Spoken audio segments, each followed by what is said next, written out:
Hi there y'all, I'm Johnny Hiland, and welcome to my very first Hot Licks video on chicken picking guitar. I'd like to take this opportunity and thank Arlen Roth for having me a part of the Hot Licks tradition. Such an honor, and I'm real proud to be bringing y'all this video. What I'm going to talk to you about today is some right and left hand techniques in blocking. I'm also going to be talking to you about this new technique that I've devised called the high-low, low-high pattern, which will help make your country solos consistent and fluent. And I'll also be talking to you about my influences, Danny Gatton, Albert Lee, Brent Mason, so on and so forth. There's so many. So let's go ahead and get started by tuning. Here's your first string, your E string.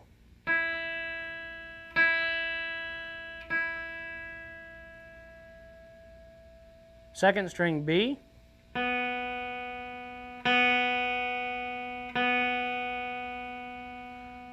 Third string G.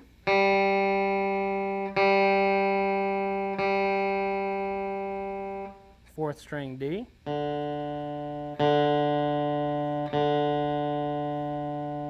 Fifth string A.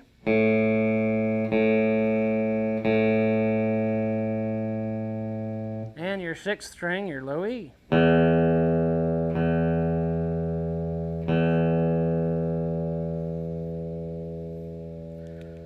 All right, now that we've got tuned, let's go ahead and talk about some chicken picking rhythm. The first example sounds like this.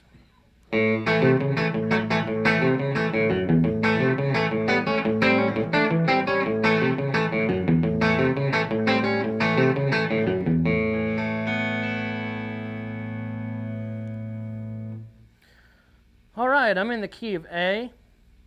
And what I'm doing here is I have fake fingernails on my right hand. These are acrylic nails, and as you can see, I've got them very long.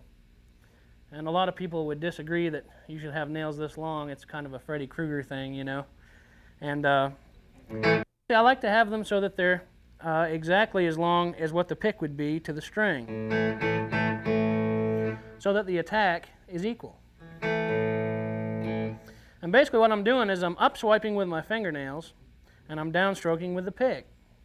So to start that rhythm, we're downstroking on the A string and then pulling up on the D and G string in the A position, 2nd fret. So we're pulling up the D and G string. And basically on the bass strings, we're using the pick, and we're just basically using a regular honky-tonk walking bass line. That sort of feel. And then we're picking up with the D and G string to make our A chord.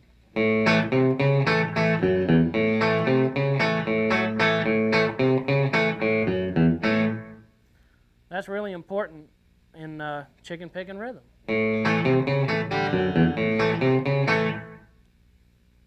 And actually what I'm doing is I'm moving down the neck to an A7 position. It's like barring the 5th fret with your first finger, and then with your 2nd finger placed on the 6th fret G string. And what I'm doing is I'm actually doing a hammer on and then a pull off from the 7th fret. And I'm actually pulling off from the 7th fret bar to a bar on the 5th fret. And then I'm hammering on with my 2nd finger to the 6th fret on the G string. So all together we have a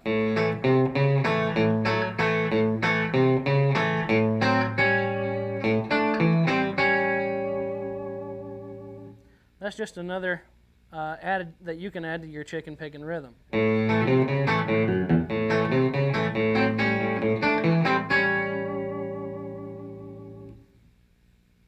There are a lot of other techniques that you can use in your chicken picking rhythm, one of which is to use a 7th position in this way.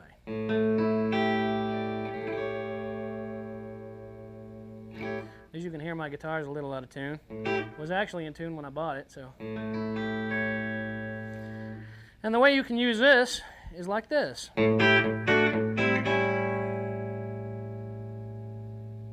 So while I'm doing, the 7 position is like a bar on the 7th fret with your 2nd finger on the 8th fret B string and your 3rd finger on the 9th fret G string. And And then you're basically just lifting the second and third finger to a bar on the 7th fret. And now here's the tricky part. I'm adding a ghost note in there. And a ghost note is actually just a dead note that you're not actually pronouncing the note. You're just letting that note ring dead. And that will enable you to jump your fingers down to the 5th fret, and then you'll be doing the hammer on with your second finger to the 6th fret. So slowly that sounds like this. And that ghost note comes in right here.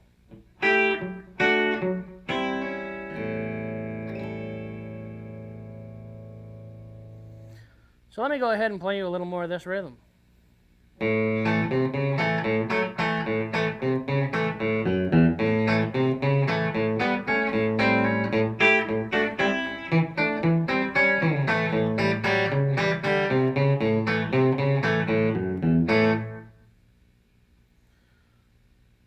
All right, another rhythm pattern that I'd like to talk to you about is one that I used to start out the video when we did the jam at the front. And that rhythm sounds like this.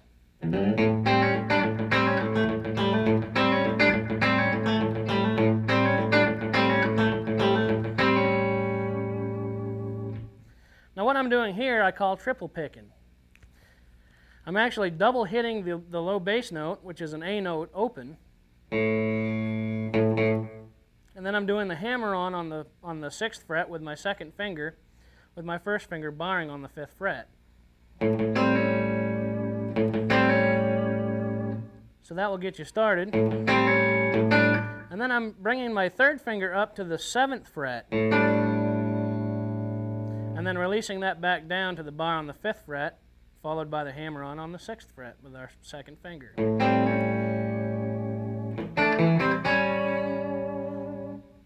And let me go ahead and illustrate this slowly. Then I'm coming back to the A note on the 7th fret D string with my third finger, and I'm pulling that off to the G note on the 5th fret D string, and then I'm hammering right back onto the 7th fret.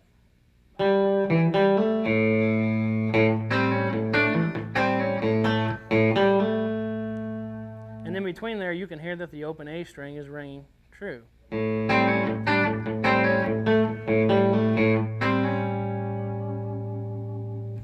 And this is a real effective rhythm to use in working man blues or any of the old traditional Merle Haggard style tunes. And I also like to use this rhythm in my rockabilly playing.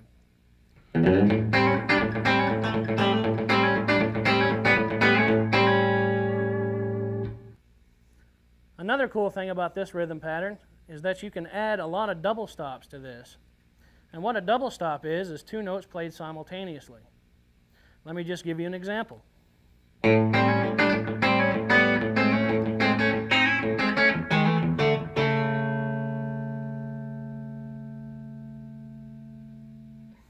lot of times with the double stops, I use my fingernails to create that chicken pickin' pop sound that you hear.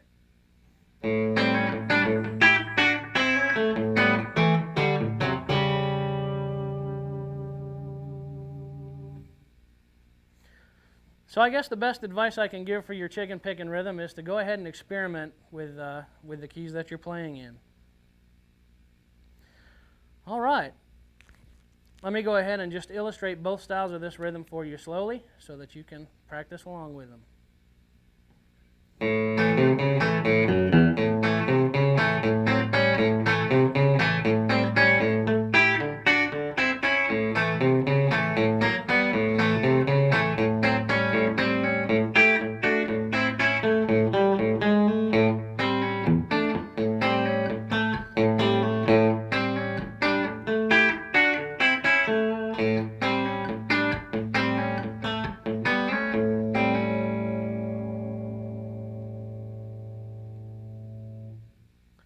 Alright, you can hear that I use different variations of double stops throughout that rhythm pattern. Alright, now that we have talked about some chicken picking rhythm, let me go ahead and talk to you a little bit about some of the influences I've used throughout the past. The first one I'd like to talk to you about is Danny Gatton. And Danny Gatton, I would have to say I'm the biggest Danny Gatton fan in the world. And I know a lot of people would argue with me about that. But from Danny I learned a lot of licks, such as this one here.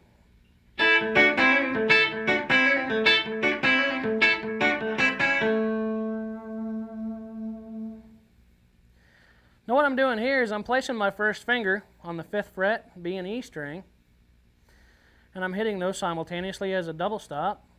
And then I'm reaching up with my 3rd finger to the 7th fret, to the A note on the D string. And that happens rather abruptly. And then immediately I'm jumping down this way to the 7th fret still on the G and B string. And then we're going to jump down the fretboard with our first finger to a bar on the 5th fret and do the hammer-on that we did in the rhythm pattern. And the hammer-on is with our 2nd finger on the 6th fret. But now, to make this lick work, we're going to actually hammer on and pull off very quickly.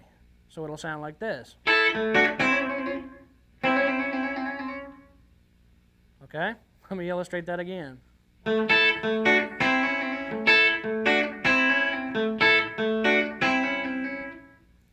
And there again is that hammer on and pull off.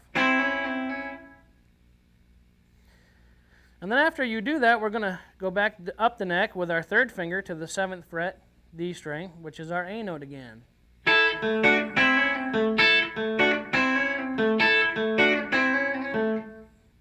So we're ending the lick on the A note, 7th fret D string.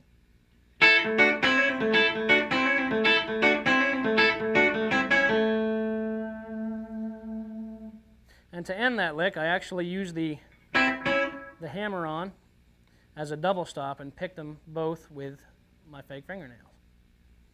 Another lick that I learned from Danny sounds like this one. And what that is I call it a sweeping technique, because actually your right hand is as though you were strumming the guitar. And all you're actually doing is your 3rd finger is on the 12th fret, B and E string, and your 1st finger is on the 9th fret, G, B, and E string, so that you have your E with your G and B string, so that actually you have an E note and then a G sharp note. And then this would be like jumping. So I'm actually hammering on and then pulling off from the 12th fret back to the 9th fret. And then grabbing the G and B string from there.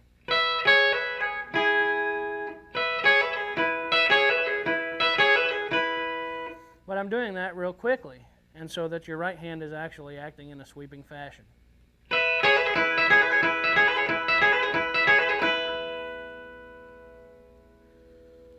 And let me see if I can get that a little slower for you.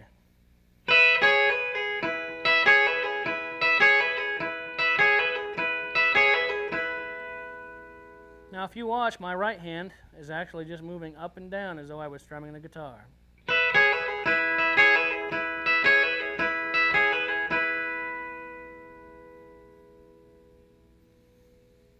And now I'll demonstrate that in doing a little picking at normal speeds. You can hear how it's supposed to sound.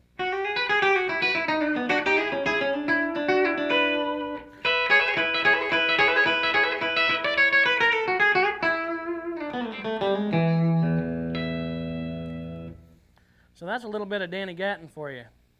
The other influence I had was Albert Lee, and I'm still such a huge fan of Albert. And from Albert, I became used to using double stops, and this is one example for you.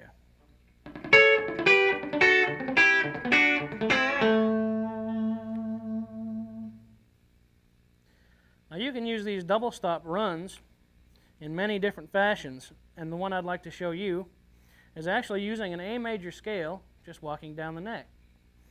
So the first double stop would be on the 14th fret, G and B string. Now we're going to change finger positions. So now our first finger is on the 12th fret, B string, and our second finger is on the 13th fret G string. And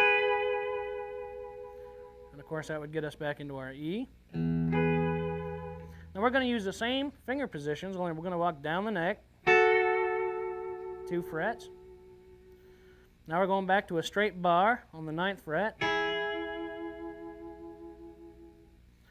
Then down 2 frets again with a bar. Now we're doing the same finger position we did up here. Now we'll be doing it in A. So that's your first finger is on the 5th fret, B string, and your second finger is on the G string, 6th fret. Then dropping that down 2 frets, and then back as if you were playing a normal A chord. Now the whole trick to these double stops is we're actually triple picking the note above the G and B string, which would actually be on the D string. We're triple picking that with the pick and then pulling up with the fingernails. So it sounds like this.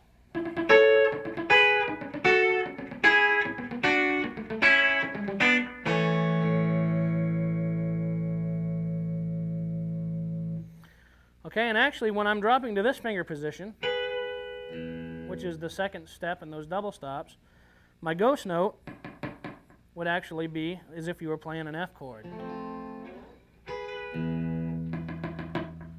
So it's kind of just dropping the 3rd finger in a row. But just make sure that that note is not played. So again, let me illustrate this slow. So you can see how my finger positions have changed.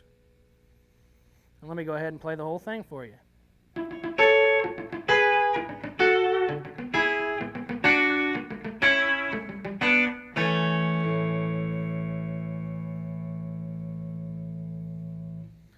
All right, another thing that I learned from Albert was how to do steel guitar bends. I used to watch Albert a lot on TNN and other TV shows. Being from the state of Maine, we were lucky to get cable TV, but I'm just kidding. But the first one I'd like to show you of the steel guitar bends is in the key of D. So we'll be placing our first finger with a bar on the 7th fret. And what we're going to do is we're going to walk into this lick as a steel guitar would. Let me just show you how this lick will sound.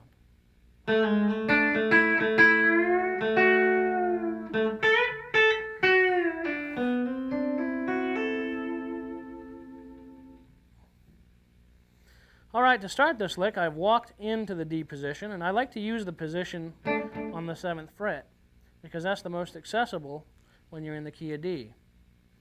So we're going to walk into that, so our first finger will slide from the 6th fret to the 7th fret on the D string. But instead I'm going to walk back up to that and then walk back into it. Now we're back on the 7th fret, and now we're going to play our G string, which is actually a D note on the 7th fret. And then followed by our pick on the D string, while we drop our 3rd finger up the fretboard 2 frets to the 9th fret.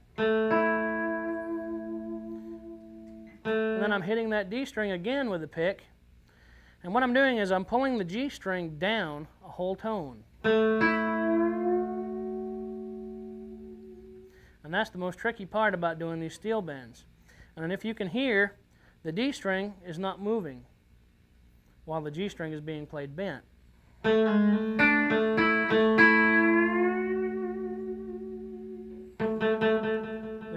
There's that D note. It's not moved. That's actually an A note on the D string.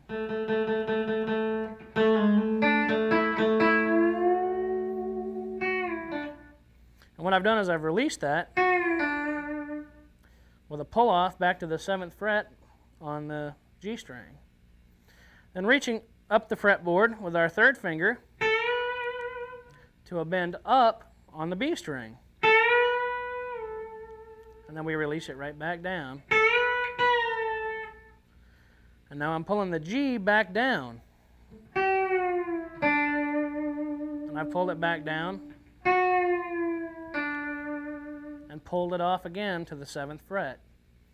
And now I'm leading that in to a flat 7 run to end it. And basically all this is I'm walking with my second and third finger on the D string while my first finger is still on the 7th fret. And what I'm doing is I'm walking with my second finger to the 9th fret, followed by my third finger on the 10th fret. And you can slide with your third finger if you choose. And then I'm playing the 7th fret G string, which is a D note. Then I'm hammering on with my second finger to the 9th fret G string, followed by the 7th fret B.